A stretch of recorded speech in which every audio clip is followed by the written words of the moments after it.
Hello students, today we're going to talk about landscapes because we're getting ready to make our world in a box. It's a little landscape that you will build using a cardboard box, paper, some watercolor, and some spacers, and even a battery and a light bulb. So some of the most famous paintings in the world are landscape paintings. This is a reproduction of Vincent van Gogh's Starry Night. It inspires a lot of artists to this day.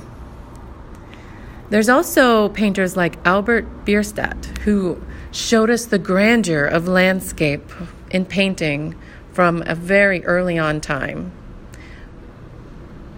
Landscapes can make us feel calm, they can make us feel at peace because they show an ideal place. Of course, some show the opposite. A landscape doesn't even have to be land. You can make a seascape, a cityscape, or any other kind of scape that shows a place, that shows a location.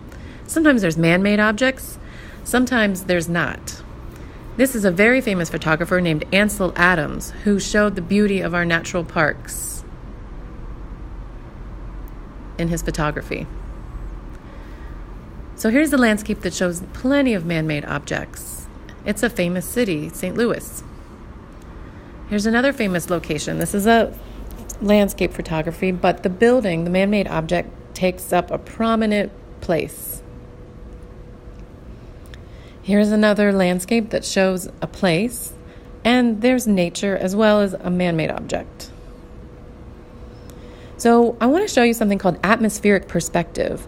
This is something that artists use to their advantage when they're painting or drawing a landscape.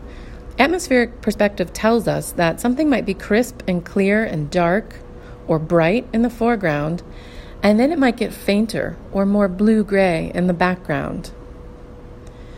Here's another really good example of atmospheric perspective. By the time our eyes see the mountain in the far distant background, it is very light blue-gray, but up in the foreground we have a yellowy warm green, and we can see detail even in the midground. The most detail is actually down at the very bottom where we can see some flowers in the field. This is a beautiful painting that uses atmospheric perspective to show us foreground, middle ground, and background. Your box is going to have those three components. Here again, atmospheric perspective. In the foreground, detail, warm, bright colors. In the middle ground, medium colors. And in the background, light blue-gray colors. And here's another photograph of a familiar landscape in American West. We can see foreground trees, middle ground lake and hills, and background of a cloudy sky that's almost camouflaging the light mountains in the distance. And here's another nice simplified picture that shows us foreground, middle ground, and background.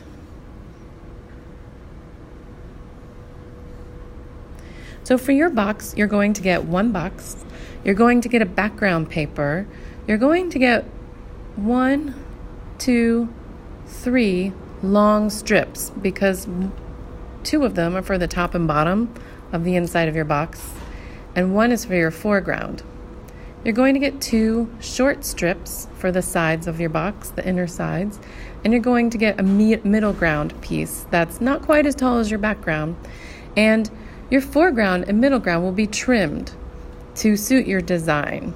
No matter what you're making, you'll probably be cutting around some shapes on the top side of your foreground and middle ground papers to allow your viewer to see into your landscape.